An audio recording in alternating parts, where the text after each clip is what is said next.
Hey guys, and welcome back to my channel. So it's time for me to film one of my favorite videos of the year, which is my top 10 favorite reads of the year. These are all of the books that I read in 2024. I am so thrilled with the reading year that I had. I did only make it through 56 books, which is a bummer, but that was my goal was 50, and the least amount of books I've read since I started this channel was 56. So I matched that, which I believe was my first year when I first get really into like Bookstagram, so back in 2020. This also marks what, 4 years of my channel. So I started this very beginning of January in 2021, and it is now the very beginning of January in 2025. And I want to give a huge shout out to all of my subscribers. I love doing this so much, and I appreciate all of the views and comments and likes. I read every single comment. I know I don't always respond, but I do read every single one. It's hooked up to my email and it's hooked up to my phone, so I get to see all of them. I am going to try and get better at responding, but I am in the process of opening my own bar, and it's been very, very hectic. Anyways, let's dive into my top 10 reads of the year. Now, like 2/3 of the way through, I was really struggling to see if I would even get like top 10 that I could stand behind, because I feel like I read a lot of books that underwhelmed me this year, and I think I'm going to have a whole video later talking about some of my bigger disappointments for 2024, which is a video I really haven't done previously. But the last like quarter of the year, I ended up reading a lot of books that really blew me away and really impressed me. So much so that narrowing it down to 10 was actually impossible for me this year.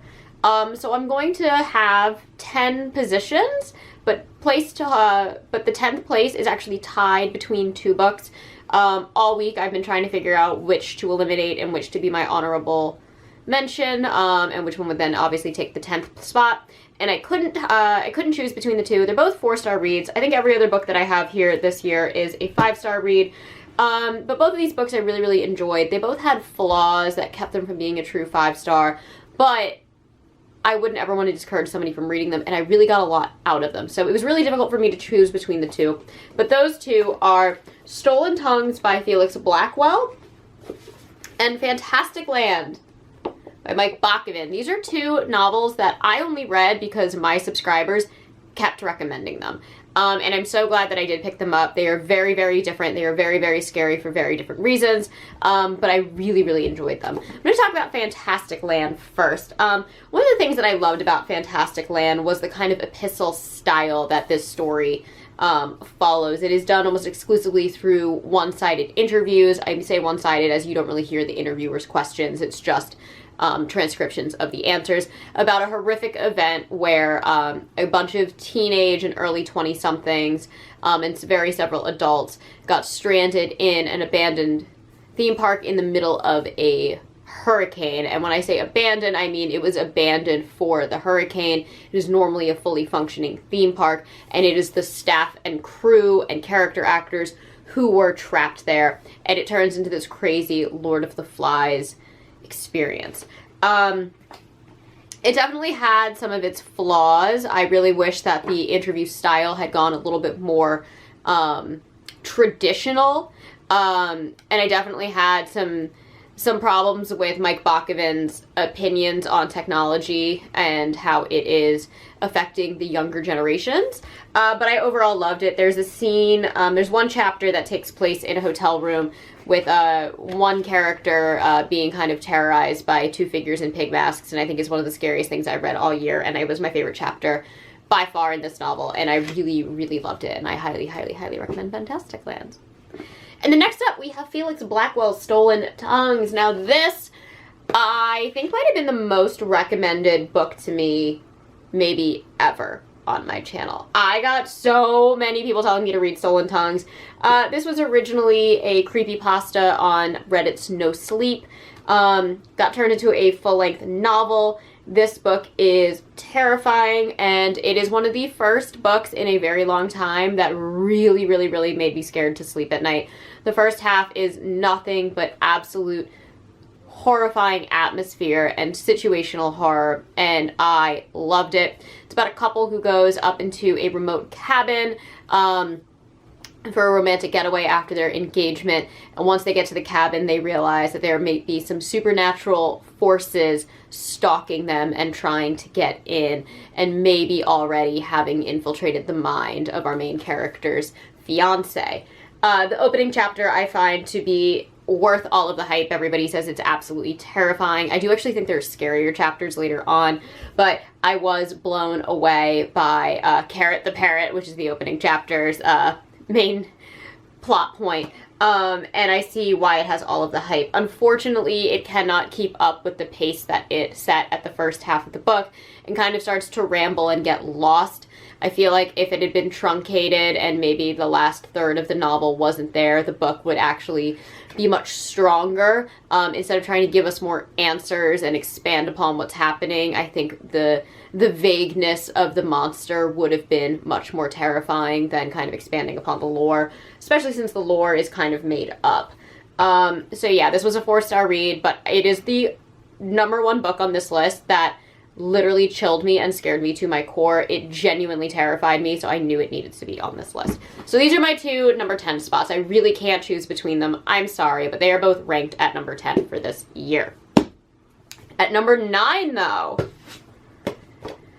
Daphne by Josh Malerman. I loved this book. And I've said this every single time I've been talking about Josh Malerman this year, which has been a lot. I am not a fan of Bird Box. I did not like Bird Box. I didn't get the hype behind Bird Box. I hated the film. But when I read the book, I was kind of just like, really? Like, why is this author and this book getting so much praise? And then I read Goblin, which is the short story collection that he did a couple years later, and I enjoyed that. It wasn't my favorite thing in the world, but I did enjoy it for what it was. Made me want to keep giving Josh Malerman a chance. So I picked this up, and this blew me away. This is a slasher about women's basketball, and that sounds super, super weird, and yet it somehow works. Basketball is definitely a key component of this story, but it is more a horror story done as a metaphor about anxiety, and discovering that you have anxiety as a teenage girl and what that means to be a teenage girl growing up around people who might not understand what you're going through. I thought it was an absolutely incredible and beautiful metaphor while being atmospheric, while being scary, while kind of pulling the rug out from under the reader because you think that certain characters have plot armor and they don't. There are some brutal slasher kills in this book. One really bizarre, heartfelt chapter about 9-inch nails, and an ending that really only works with the metaphor that is within this book. And it's definitely a make or break moment for this story. I can see why a lot of people probably don't like the ending. I'm totally cool with the ending. Again, I get it from a metaphorical stance, but I don't think it quite makes sense if you look at the book fully at face value.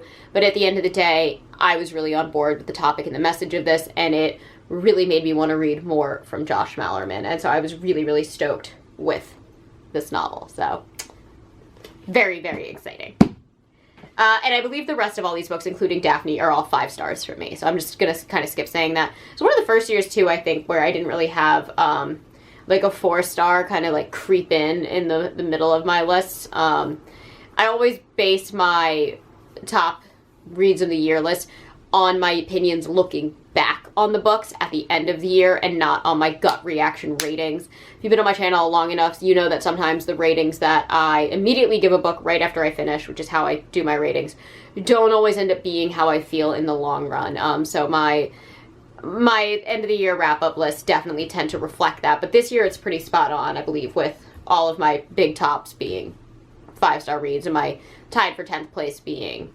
11-star reads.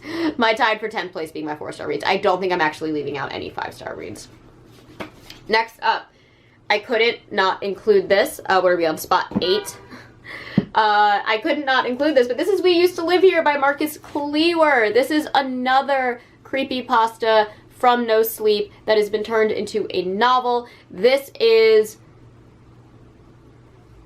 I don't want to say the second coming of House of Leaves because that's way too high of praise, but it is definitely the House of Leaves of the moment. It is very similar in style. It is all about a house that is much more than it seems. There is a lot of hidden messaging within the text and puzzles to figure out. And it is the story of a couple who moves into a new house that they are going to fix up and flip to sell for a higher value. And as they are in the process of beginning to renovate the home, a family shows up on their doorstep and asks if they can see the house as they are traveling through the country because the patriarch of the family used to live there. Begrudgingly, our main character lets them in, and then everything begins to go upside down. And I loved this. I love this. The first half of this novel starts very, very slow, and it's definitely something that you have to really ease yourself into and kind of understand that things that you might not get in these kind of interlude chapters that don't seem to make any sense are really preparing you for the, like, they're preparing you for the chaos that is about to ensue in this novel. So it was a slow start, but I do think that it really amps it up to 11 by the halfway point of this book. And I just spent hours and hours and hours on Reddit after I finished it trying to understand exactly what happened and what characters played what roles. And I just thought it was absolutely fantastic. And I'm so happy that my friend convinced me to read it, because otherwise I don't think I would have. I mean, she literally kept saying, like, Violet, read this, read this, read this. And I kept being like, I don't know. And I caved and I read it and I loved it. And she was 100% right. And I should just always listen to her going forward. So this was my number 8 read of the year. Number 7, Christopher Triana's Ex Boogyman. Now, Triana himself did actually send this to me, I believe, last year, and I just got to it this year, and I adored this novel. This is one of my favorite things that Christopher Triana has ever written. Christopher Triana is one of my favorite, like, extreme horror. He is my favorite extreme horror author. I think he is fantastic. This novel is so darkly funny. This is a self-aware slasher story. It is about a washed up slasher actor who is bringing his character to life when he finds out that the movie studio from the 80s is reviving his character and bringing back the original cast but recasting the villain. The whole thing takes place at a summer camp. Is extremely self-aware, is extremely critical of the early 2010s revival movement in the horror world, where we constantly saw remakes of Friday the 13th and Nightmare on Elm Street and Halloween just done terribly for the most part. And it is so funny and gory and violent, and it is that dark humor that you see from Christopher Triana, and it is so strong in the story, and I absolutely adored it. I'm very, very into slashers, especially when they kind of lean onto that campy B movie level. This book really nails that atmosphere, but it still has the top level writing of Christopher Triana that I absolutely adore. So this one was fantastic. All right, was that 7? So at number 6, I mean, I read it this year. It had to make the list. We have the classic Ira Levine's, or Ira Levines. I never get that right. I'm so sorry. Ira Levine's Rosemary's Baby. This book is as good as everybody says it is. The movie, I think, is fantastic. The book is basically the film, but with more added to it. There, you get so much more in-depth insight into our main characters. Rosemary is such an amazing female lead. I love this story so much. If you do not know the story of Rosemary's Baby, it is the story about a woman who moves into a fancy Upper East Side apartment with her husband, gets pregnant, and realizes that there is something potentially wrong with her baby, and there is something very wrong with the neighbors next door and their interest in her unborn child.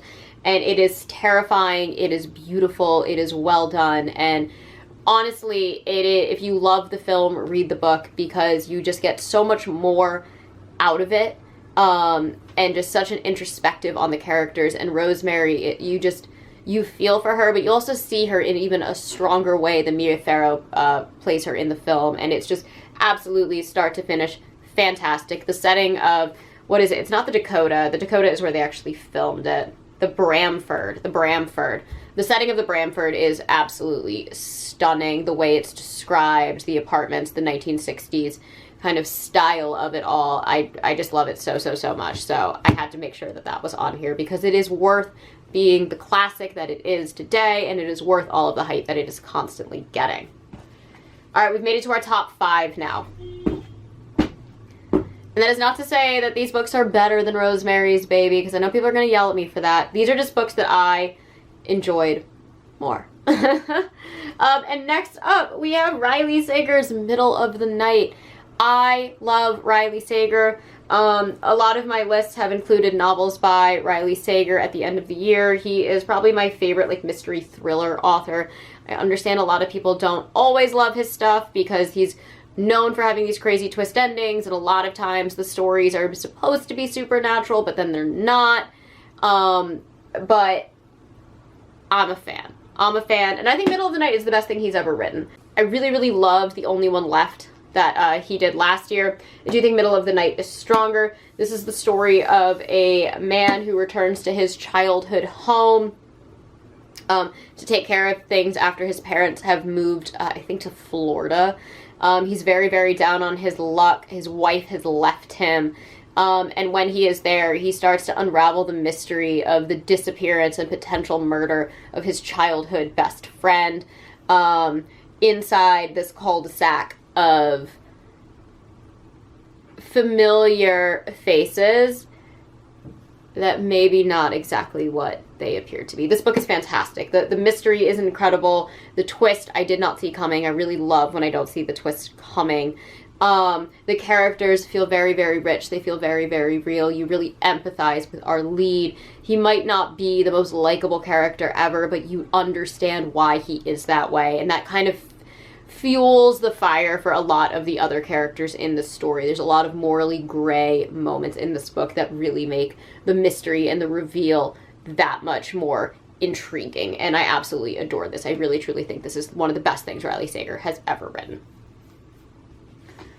All right, coming in at number 4. I had never heard of Gage Greenwood before, and I received this in my Twisted Retreat box. I really, really love the alternate hardcover cover of this story. When you actually read the novel, it makes so much sense, and it's really nice to have the visual. But this is On a Clear Day, You Can See Block Island by Gage Greenwood. This story took me on such a journey. It is so beautiful, so scary, so sad, and the setting is fantastic. It is set primarily on and around Block Island, which is a real island in Rhode Island, and it is an actual island surrounded by water off the coast of Rhode Island, which is not an actual island. And it is the story of a family plagued by the sudden disappearance of the eldest daughter, and how about 10 years later, the tragic disappearance of that daughter is still negatively affecting the family and their dynamic. And certain members of that family return to the scene of the crime to try and figure out what exactly happened. And as all of that is going on, you realize there might be some kind of supernatural evil force taking over. This book is amazing. It's very, very character driven. The characters really, really spoke to me. I felt so connected to so many of them. They are so vastly different and well developed that as these awful things start to happen to them, they really start to hurt you as a person reading them. This book is heartbreaking. Again, it is terrifying. The imagery in it, the folklore in it is awesome. Gage Greenwood definitely did a lot of work into building the lore around his supernatural creations, and I loved this. I definitely need to read more from Gage Greenwood, because I didn't expect this book to make it into my top 5 just by reading the premise, and I was floored reading this. I couldn't put this book down. It was so, so well done. All right, top 3, guys. Top 3. Coming in at 3rd, we have Pen Pal by Dathan Auerbach. Oh my god, this book is amazing. It is amazing. This is the book, I think, out of every single book on this list that has stuck with me the most. I absolutely adore this. This is a book about a 5-year-old boy who does a pen pal project in his kindergarten class, and the pen pal that he receives then haunts and terrorizes him throughout his young adult life, and how he has to deal with basically being stalked by this person. I'm gonna leave it at that. This book is absolutely terrifying, incredible, deeply unsettling, deeply upsetting, and I loved all of it. I loved it so much. There's a chapter called Boxes that I think was my favorite chapter in the entire story, and it was just suspense that kept me on edge, that literally was just a brutally scary chapter, but then laid so much groundwork for everything else that happened at the large reveal at the end of the story. This will break your heart, and I need to read more by Dathan Auerbach. I have I have in-depth reviews on every single book on this list, but I have one that has a really deep spoiler section where I really talk about my fan theories with this story, because this is also a creepypasta from No Sleep that got turned into a novel. This was my year of like reading Reddit books, and the Reddit reads were very strong. But I do talk quite a lot on my in-depth review about some of my fan theories and why I loved this story so much. But it really was just deeply unsettling, very, very original, and just there's so many pieces to the puzzle that I wanted to pull and string together and figure out what was happening. And the more and more you read the story and the more things like start to unravel before your eyes, the more you just kind of feel sick reading it, because you're really starting to see what's actually going on, and it is incredible. The ending, I didn't see coming. It broke my heart. It was devastating. And this book is beautiful. This book is so well done and so creepy, and it really, really deserves truly all of the hype that it has gotten throughout the years. This book came out, I believe, 12, 13 years ago, and it deserves all of the praise that it's been getting. All right, guys, for second place, Looking Glass Down by Trianas Ward. This book blew me away. The first 120 pages of this book could have been the entire novel, and it still would have taken my second best read of the year. I love this book. This is one of the best coming of age stories I have ever read. This is one of the most interesting critiques on modern fiction I have ever read, and this concept of who owns a story. It has its kind of puzzle House of Leaves moment. If you liked Last House on Needless Street, you'll probably love this. There's a lot of twists and turns. This is the story about a group of 3 teenagers who befriend each other one summer at a like vacation town up in New England. And while they are there, it is kind of known that there is a serial killer that has been kind of on the loose over the last couple years that has come to the town, and kind of what do our main characters do about it. And we just follow one of the main characters throughout his life, looking back on those summers spent during that time. I'm going to leave it at that, because this book is so much more than that, and it really is a puzzle with a lot of twists and a lot of turns, and an ending that is really, really poignant to the critiques that Trianas Ward is trying to make about the current state of fiction, and also has an internal twist inside the story that like truly gutted me in my heart. And like I said, the first 120 pages of this book alone would put it at this high position on my rating, but then there's like another 100 plus pages afterwards to really round out the rest of the story and kind of nail the point that Trianas Ward is trying to make. And it is such a beautiful, beautiful, sad book. The characters, again, are so rich and so vivid and so well done. And the story is just beautifully atmospheric and strange, and really captures the feeling of being a teenager in the summer with new friends in new places and discovering new adventures and losing the innocence of childhood and growing up to face the horrors of adulthood and the reality of the world. And I love this book. Oh my god. Oh my god. So good. However, book 1 has very, very, very similar themes, and if you've been on my channel all year, it should come as no surprise what my top read is, because it is the terrifying, the brilliant Incidents Around the House by none other than Josh Malerman. This book is incredible.